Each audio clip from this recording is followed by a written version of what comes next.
At 92 years old, Willie Nelson still stands as one of the most enduring figures in American music.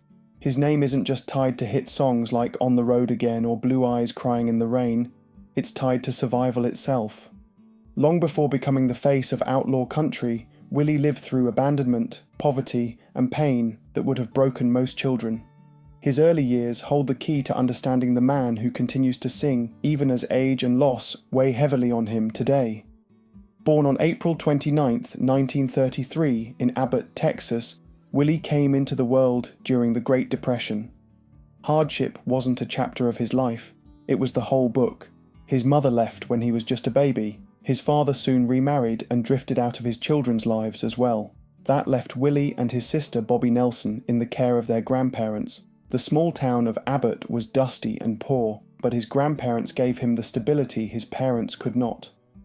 His grandfather was a blacksmith, and more importantly, the first person to place a guitar in Willie's tiny hands.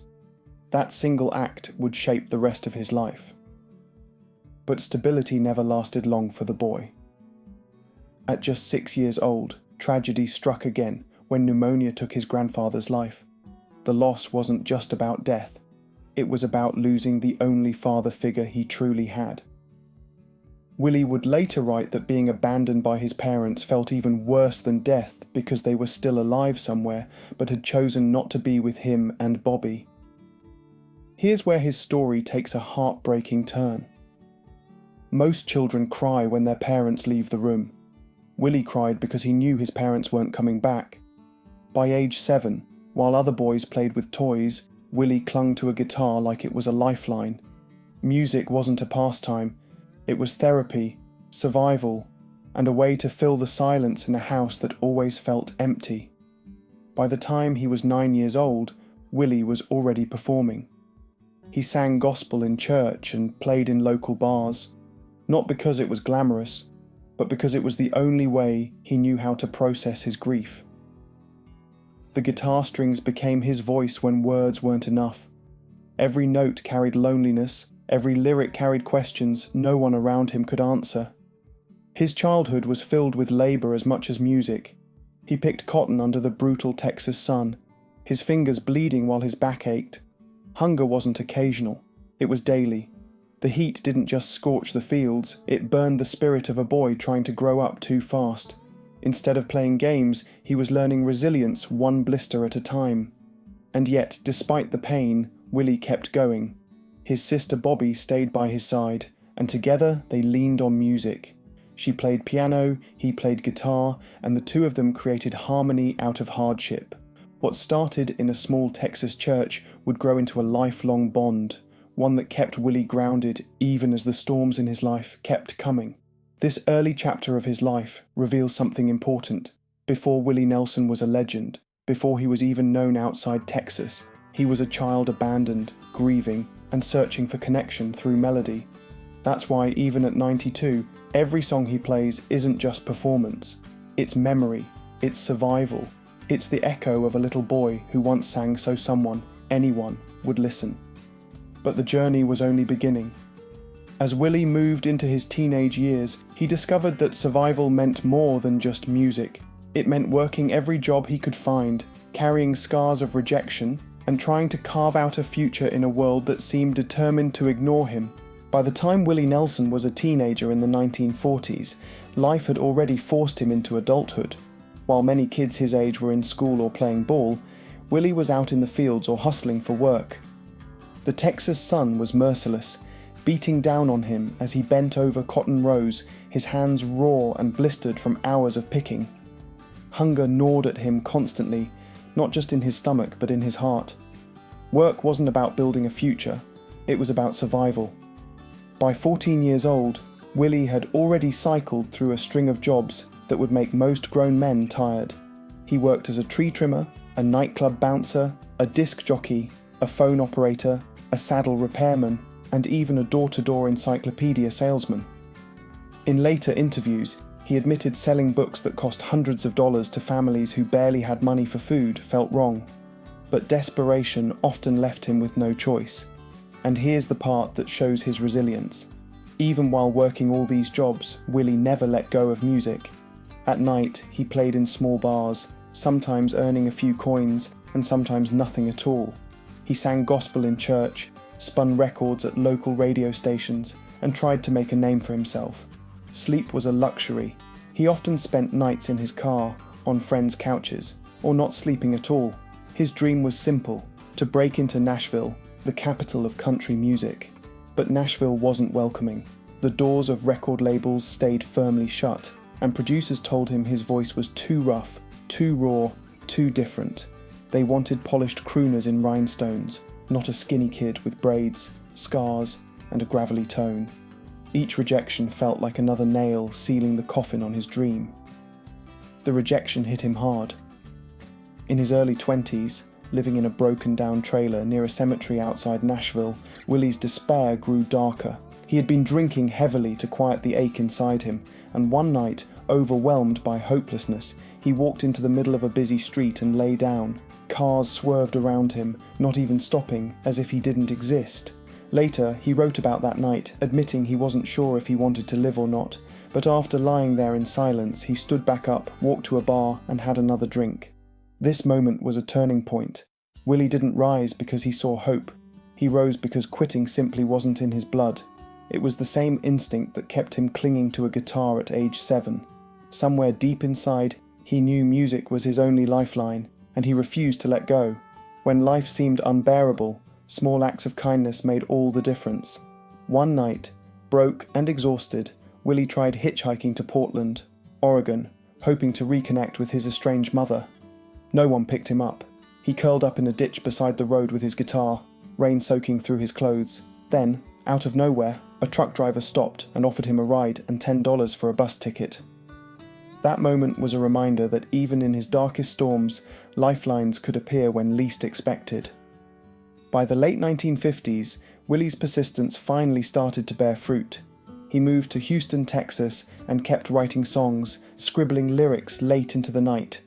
He held on to the belief that music was his only way forward, and soon, his pen would begin shaping the soundtrack of a generation, even if someone else's name was on the record label.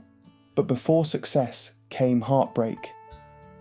In 1959, desperate for money, Willie sold the rights to a song called Family Bible for just $100. The track became a radio staple for singer Claude Gray, praised for its heartfelt message and purity, but Willie's name wasn't listed on the record. His creation touched thousands of listeners, but the man behind it went unnoticed. That wasn't an isolated case. In the coming years, Willie would write masterpiece after masterpiece, songs that would make other artists legends while he remained invisible. As the 1960s unfolded, Willie Nelson's pen became one of the most powerful tools in country music, even if his own voice was still being overlooked. After selling Family Bible for just $100, he continued writing songs that would soon be etched into American music history. The heartbreaking part was that while his lyrics soared to fame, Willie himself remained in the shadows. In 1961, Willie wrote Crazy, a song born from raw pain and longing. When Patsy Cline recorded it, the track became an instant classic and one of the most played jukebox songs of all time. Willie had poured his heart into every note, but the spotlight shined on Patsy. Then came Funny How Time Slips Away, recorded by Billy Walker, and Pretty Paper, which gained fame through Roy Orbison. Each of these songs carried the depth of his experiences, grief, rejection, abandonment, but they were celebrated as masterpieces by other voices, not his. Here's where the heartbreak deepened. Producers in Nashville dismissed Willie's own singing style. They told him his voice was too rough, his look too plain. They didn't see the poetry in his gravelly tone or the authenticity in his weary face. Nashville wanted Polish, rhinestones, and radio-friendly stars. Willie brought truth, and for that he was told he didn't belong. Imagine writing the soundtrack of a generation, but being told you weren't good enough to sing your own words. That was Willie's life in the early 1960s. He worked as a DJ, played backup in honky-tonks, and even taught Sunday school just to pay his bills. The hits kept coming, but only when sung by others. With each success that skipped over him, the pain grew heavier. By the early 1970s, the rejection reached a breaking point. Nashville had quietly decided that Willie Nelson didn't fit their mold. RCA Records, the label he was signed to, eventually dropped him. Around that same time, his ranch in Ridgetop, Tennessee burned to the ground. The fire destroyed his home and possessions, leaving him with nothing but ashes and memories. This could have been the end of his career. At nearly 40 years old, Willie had endured abandonment as a child, poverty as a teen, rejection as an adult, and now personal devastation. He could have walked away, but instead he made a bold decision that would change not only his life, but the future of country music. Willie packed up and returned to Texas. Unlike Nashville, Austin wasn't obsessed with polished appearances.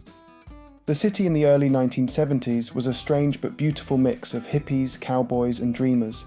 The only rule was honesty, and that was something Willie had in abundance. In 1973, he released Shotgun Willie, an unapologetic, unpolished album that didn't try to fit into Nashville's standards. Critics didn't quite know what to make of it, but fans connected instantly. The album cracked open a door Nashville had slammed shut.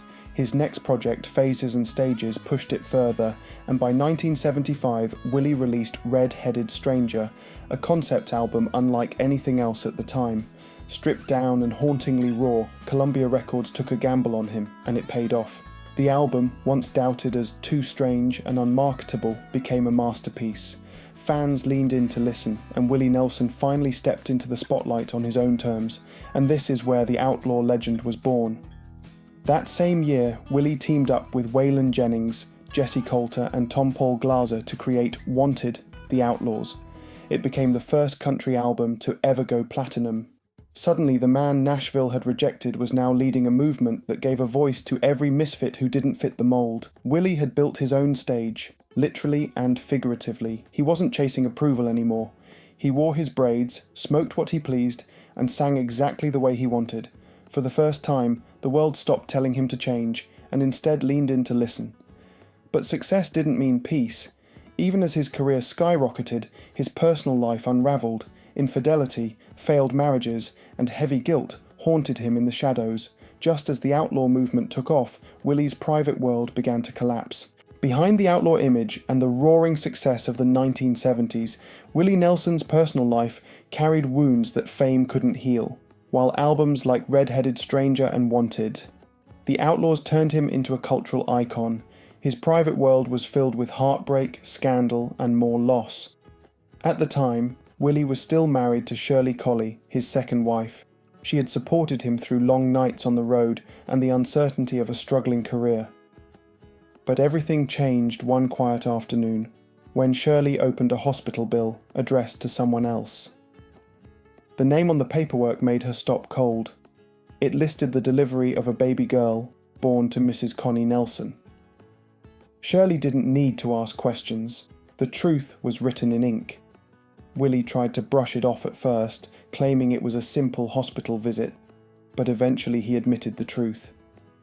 Connie was his girlfriend, and the baby, Paula Nelson, was their daughter. The revelation shattered Shirley. Their marriage ended, and though Willie later married Connie, the betrayal left a scar that no apology could heal. This moment showed a painful truth. While Willie Nelson was finding his voice on stage, he was losing stability at home. The honesty that made him so powerful in music often clashed with the messy realities of his personal life. He would later joke, "There's no such thing as ex-wives, only additional ones." But beneath the humour was exhaustion and regret. Adding to the turmoil, his ranch in Ridgetop, Tennessee had already burned down, leaving behind little more than smoke and ash. Between the fire, his collapsing marriage, and Nashville shutting him out, Willie was left emotionally and financially drained. At 40 years old, he stood at a crossroads, his personal life in ruins, his career hanging on by a thread. Yet here's the surprising part. Instead of breaking him, these crises pushed Willie into a new chapter of resilience. He channeled the pain into his music, leaning even harder into the outlaw identity that Nashville had once rejected. On stage, he became a symbol of defiance. Off stage, he carried the heavy weight of too many broken relationships. In the late 1970s and early 1980s, Willie's career exploded with success. He released chart-topping albums, became a household name, and even crossed into film. His duet, Pancho and Lefty with Merle Haggard, became an anthem. He built a fan base that stretched far beyond country music, reaching people who simply loved the authenticity in his voice. But as the fame grew, so did the problems. Financial mismanagement, constant touring, and complicated family dynamics began to pull at him. The outlaw image, while powerful, also carried chaos. Willie was living on the edge, balancing triumph and turmoil every step of the way. By the early 1990s, the storm he had been running from finally caught up with him. The IRS delivered a crushing blow, demanding $16.7 million in unpaid taxes. Agents raided his properties, seizing everything from prized recording equipment to his beloved guitar, Trigger. For a man who had already lost so much in life, this felt like the ultimate betrayal. But Willie Nelson refused to surrender. Instead of hiding, he fought back the only way he knew how, through music. In 1992, he recorded the IRS tapes, Who'll Buy My Memories, an album stripped down to just his voice and guitar. It was raw, personal, and sold directly to fans through late-night infomercials. America rallied behind him, buying the record not out of pity, but out of respect for everything he had given them through the years. Little by little, the mountain of debt was paid down. By the mid-1990s, Willie had regained financial stability, his dignity, and most importantly, his bond with his audience. The crisis could have destroyed him, but instead it became another chapter in his legend, a reminder that resilience is louder than ruin. Still, nothing could prepare him for the losses that came next. Fame and money could solve debts, but no amount of music or applause could shield him from grief when it struck his family. The early 1990s didn't just bring financial ruin for Willie Nelson, they also delivered one of the most devastating personal tragedies of his life.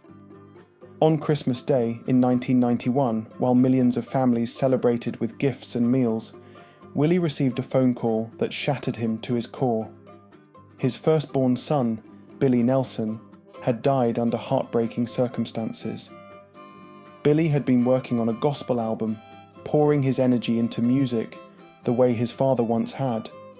But behind closed doors, he struggled with his own demons. Willie later said with painful honesty, "I've never experienced anything so devastating in my life." There was no song that could capture that kind of loss, no lyric that could heal the wound. For Willie, Christmas never felt the same again. Fans who saw him perform afterward noticed it, pauses in his singing, heaviness in his tone, a weight behind his eyes that never truly lifted. This moment marked a turning point. Willie had weathered rejection, financial collapse, and heartbreak before, but losing a child was different. It was a wound that never closed, only softened by time and music. Every Christmas since then, behind the laughter and lights, Willie carried the memory of Billy's absence. The empty chair at family gatherings became a silent reminder of the pain that no career milestone could erase. Still, Willie did what he had always done. He turned grief into music. Each note he played carried echoes of his son, and each lyric was a quiet conversation with the one he lost. He kept touring, recording, and smiling for fans, but those who looked closely could see the difference. Behind the warm grin and braided hair was a father whose heart had been broken forever. In the decades that followed, Willie faced more loss that tested his strength. His longtime drummer and closest friend, Paul English, passed away in 2020 at age 87. Paul wasn't just part of the band, he was family. They had met in the 1950s, when Willie was still sleeping in cars and scraping by on small gigs. Paul famously joined the band with nothing but paintbrushes and a cardboard box, claiming he could drum. He ended up becoming the backbone of Willie's music and life. Paul was more than a musician, he was also protector, money manager, and brother in arms. He carried cash, kept the band safe, and even settled disputes when needed. Willie once said, "If I hadn't gone with Willie, I'd be in the penitentiary or dead." Their bond was unshakable, and when Paul died, it left a hole in Willie's life that no one else could fill. On stage, the music continued, but the rhythm of his world felt offbeat without Paul by his side.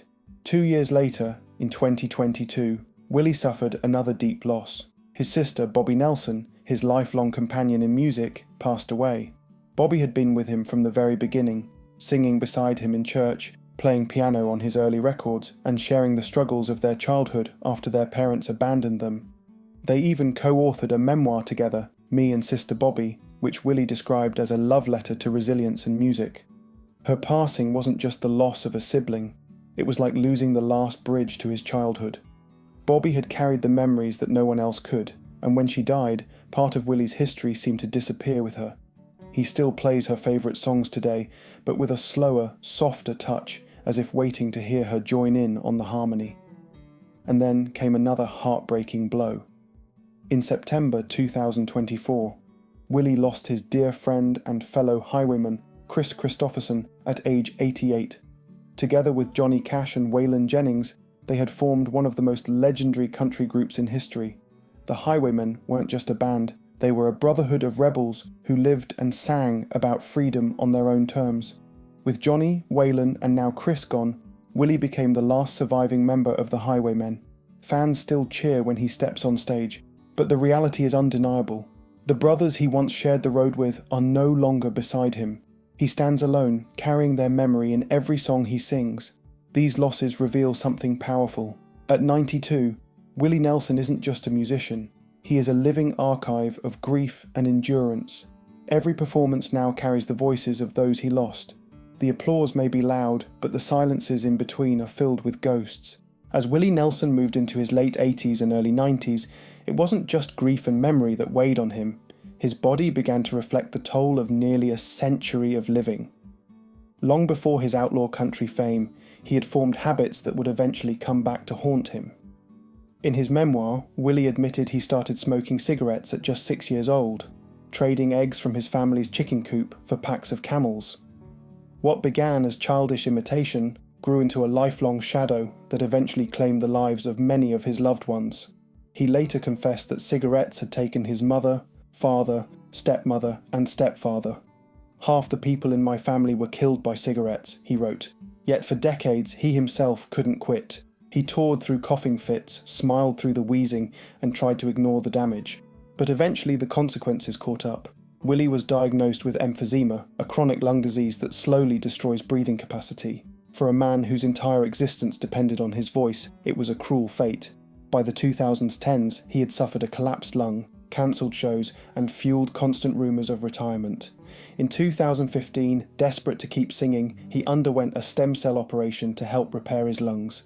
The treatment offered some relief, but the years of wear couldn't be erased. This is where Willie adapted once again. He gave up cigarettes for good and eventually stopped smoking marijuana as well, an iconic part of his public image for decades. Instead, he turned to edibles to ease pain and inflammation.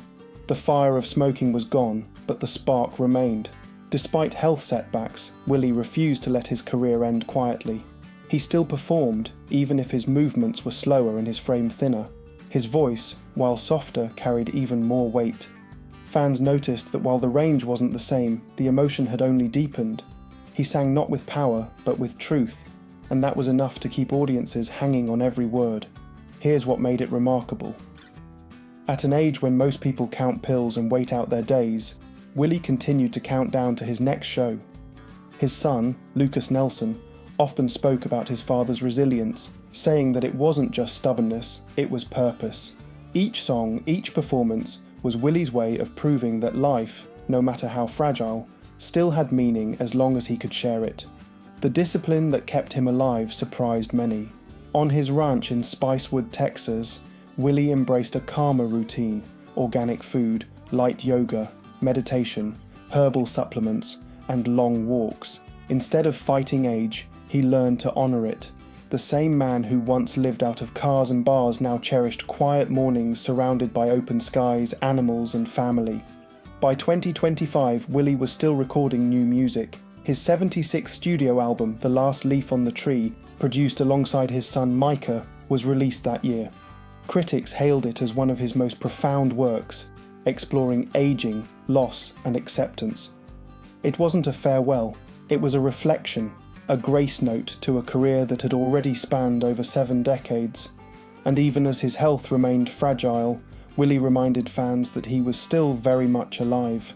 In October 2024, he shocked audiences by sharing the stage with Beyoncé in Texas.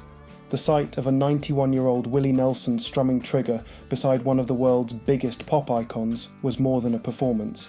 It was a cultural bridge, a reminder of the timelessness of authenticity. But beneath the applause lies a quiet truth.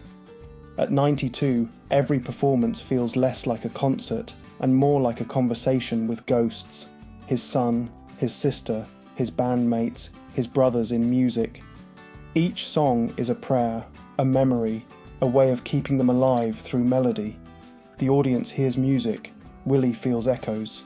At 92 years old, Willie Nelson lives a life that looks peaceful on the surface, but every day is a balance between memory, health, and endurance. Far from the flashing lights of Nashville or the chaos of touring buses, his home in Spicewood, Texas, has become both a sanctuary and a symbol. The ranch spans hundreds of acres and is valued at more than $3 million, but to Willie, it's not about the money, it's about roots. The wide open land, the animals, and the quiet skies give him the grounding he once searched for as a child. Inside the ranch house, every wall tells a story. Memorabilia from decades of recording and performing decorate the rooms. Platinum records, photographs with legends, guitars that carry scars from thousands of stages. But beyond the objects, it's the people who now matter most. Willie's family is at the heart of his days. His children, especially Lucas Nelson and Amy Nelson, are not just his companions, but also his collaborators. Lucas, a musician in his own right, often shares the stage with his father.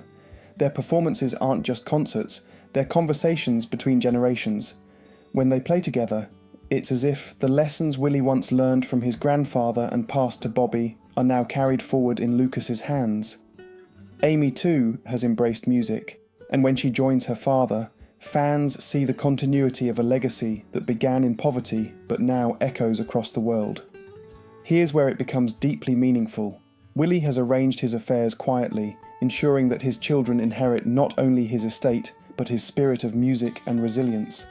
Friends close to him confirm that he has taken steps to protect the family legacy, both financially and personally. After the collapse of his fortune in the 1990s, Willie rebuilt it with determination. As of 2025, his net worth sits between $25 to $30 million, largely from tours, royalties, and his successful CBD product line, Willie's Remedy. Yet, despite regaining wealth, Willie still lives simply. He wears the same old boots, rides the same worn-out tour bus, and carries his beloved guitar, Trigger, everywhere he goes. That guitar, scarred and beaten from decades of strumming, is like a mirror of its owner, weathered but unbroken. Willie's health remains fragile, but his perspective is steady. When asked about death in a 2025 interview, he responded calmly, "I don't hurt anywhere. I don't worry about dying." Those words weren't bravado, they were peace. After a lifetime of storms, betrayals, tragedies and triumphs, Willie has reached an age where he no longer fights time. Instead, he welcomes it, embracing each day as another chance to sing. This is the remarkable part of his journey. Willie Nelson isn't just a survivor of his past, he's a living example of endurance. He has carried abandonment, poverty, heartbreak, addiction, illness, and grief. Yet he still walks on stage, still picks up Trigger, still shares his voice. At 92, every song is more than music. It's a prayer, a tribute, a conversation with ghosts, and a reminder that some hearts refuse to stop singing. For fans, seeing him perform today is not just entertainment, it's history unfolding in real time. The last highwayman, the last link to a rebellious era of country music, still strums his guitar under Texas skies. And while audiences cheer, those who look closely see the truth. A man who has given everything, and somehow, even now, keeps giving. When Willie Nelson takes the stage today, audiences don't just see a country music legend, they see the living story of American resilience. His braided hair, gentle smile, and worn guitar are more than trademarks. They are symbols of survival, proof that a man who faced abandonment as a child, rejection as an artist, and tragedy as a father can still stand in front of thousands and sing with honesty. In recent years, Willie has leaned even more into collaboration, bridging generations and genres. In April 2025, he released his 76th solo album, The Last Leaf on the Tree, alongside his son Micah. The record reflects on aging and memory without bitterness. Critics praised it as one of the most profound late-career albums in country music history. Rather than a farewell, it felt like Willie's reminder that as long as breath remains, so does song. Fans witnessed another unforgettable moment in October 2024 when Willie shared the stage in Texas with Beyoncé. The sight of a 91-year-old outlaw country icon strumming beside one of the world's most celebrated pop stars was more than a performance. It was a cultural bridge. That night symbolized what Willie has always represented: authenticity that transcends boundaries. He never needed rhinestones or polish. The truth in his voice was always enough. And this is where his journey circles back. From the boy abandoned in Abbott, Texas, to the outlaw who defied Nashville, to the elder statesman of music who still performs at 92, Willie Nelson embodies the idea that life's hardest blows can be transformed into melody. Every scar became a lyric, every loss became a song, every rejection became another chance to rise. His presence today carries added weight because he is the last surviving highwayman. With Johnny Cash, Waylon Jennings and Chris Christopherson gone, Willie alone carries the memory of their brotherhood. Each time he performs their songs, he isn't just playing music, he's keeping alive the voices of men who once stood beside him on the stage. Fans cheer the music, but Willie feels the absence, strumming as if in conversation with those who left before him. Financially, he has rebuilt what was once lost. After the IRS nearly destroyed him in the 1990s, Willie has emerged in his 90s with stability again. His tours, royalties and business ventures, including Willie's Remedy, have restored his fortune. Estimates place his wealth between $25 to $30 million, but he wears it lightly. He still lives simply, still travels in the same bus, still plays trigger like it's part of his body. His wealth isn't measured in dollars, it's measured in songs and the people who carry them. Here's the lasting truth. Willie Nelson at 92 is not just a man nearing the end of life. He is a living poem. Every performance is a eulogy for those he's lost, and a celebration of the fact that he remains. His voice may be softer, his body frailer, but his spirit has never burned brighter. He does not fight time, he sings with it, turning each day into another verse. For fans who hum on the road again on long drives, or wipe away tears during blue eyes crying in the rain, every note is a reminder that Willie Nelson gave the world more than music. He gave the example of how to endure. He showed that even when life abandons you, breaks you, or robs you, you can still stand, still sing, and still turn pain into something that heals others. At 92, Willie Nelson is not fading, he is transforming. The final chapters of his story are being written in real time, under Texas skies, on quiet ranch mornings, and in the echoes of sold-out concerts. He may one day set trigger down for the last time, but until then, every strum is proof of resilience, and when that day comes, his songs will not end. They will live on through his children, through his fans, and through the history of American music, because some voices, no matter how weathered, never go silent.